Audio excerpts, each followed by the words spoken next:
बच्चों देखते हैं ऐसे क्वेश्चन को हम लोग कैसे सॉल्व करेंगे। जैसे लिखा हुआ है क्या, हॉकी बॉल ऑफ मास 200 ग्राम। तो यहाँ पे पहले हम लोग गिवन लिख लेते हैं। क्या लिख लेते हैं? गिवन। मास कितना है? 200 ग्राम।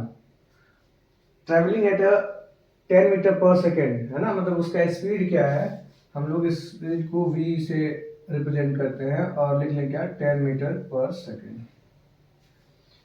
Is struck by a hockey stick so as to return it along its original path। ये बात हम लोग के लिए इंपॉर्टेंट है। Original path with a velocity of 5 meter per second, calculate the charge of the momentum, calculate the change, यहाँ पर calculate the change of momentum which occurred in the motion of the hockey ball। तो hockey ball से रोकने में कितना उसके momentum में change आया है, by the force applied the hockey stick. तो हमें ये समझना है कि एक बॉल था, ठीक है, जो बॉल है वो यहां से इधर आ रहा है और हमने यहाँ पे हॉकी से उसे रोक दिया, ठीक है। जिसकी स्पीड कितनी है? 10 मीटर पर सेकेंड। इसकी स्पीड कितनी थी? 10 मीटर पर second.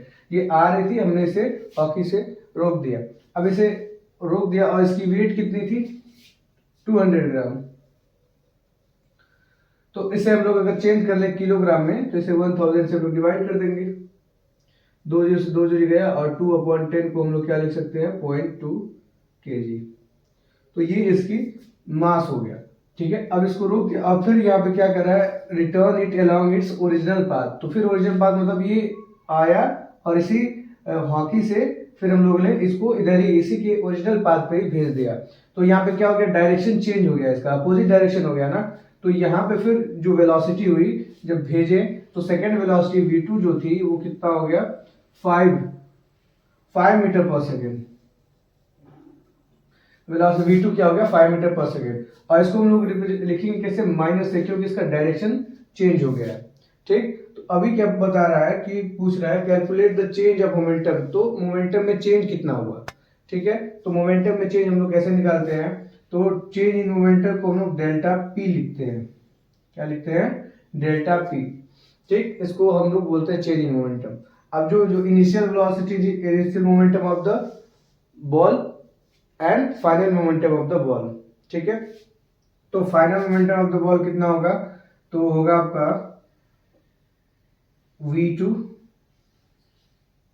m minus v1 m, क्योंकि मास तो चेंज होगा, मास तो वही रहेगा, वेलोसिटी चेंज होगी। और यहां से हम लोग अगर m को कॉमन ले लेते हैं तो क्या हो जाएगा? v2 minus v1। फिर m कितना हम लोग का? 0.2 है और v2 कितना है? -5 एंड v1 कितना है? -10 हो जाएगा यहाँ पे, ठीक है। ये हो जाएगा आपका, अब ये हो जाएगा किलोग्राम मीटर पर सेकेंड, ठीक है। तो हम लोग यहाँ पे चेंज इन मोमेंटम कितना हो जाएगा? ये हो जाएगा 0.2 इंटू -15 और ये 2/10 इंटू -15, ये क्या हो जाएगा? 5 टू 10, 5 3 15, 2 से 2 कट गया तो क्या आ गया? -3। तो चेंज इन मोमेंटम कितना हो गया? -3 kg मीटर पर सेकेंड। तो ये हमारा चेंज इन मोमेंटम आ गया, ठीक है। आई होप ये आपको समझ में आया है। और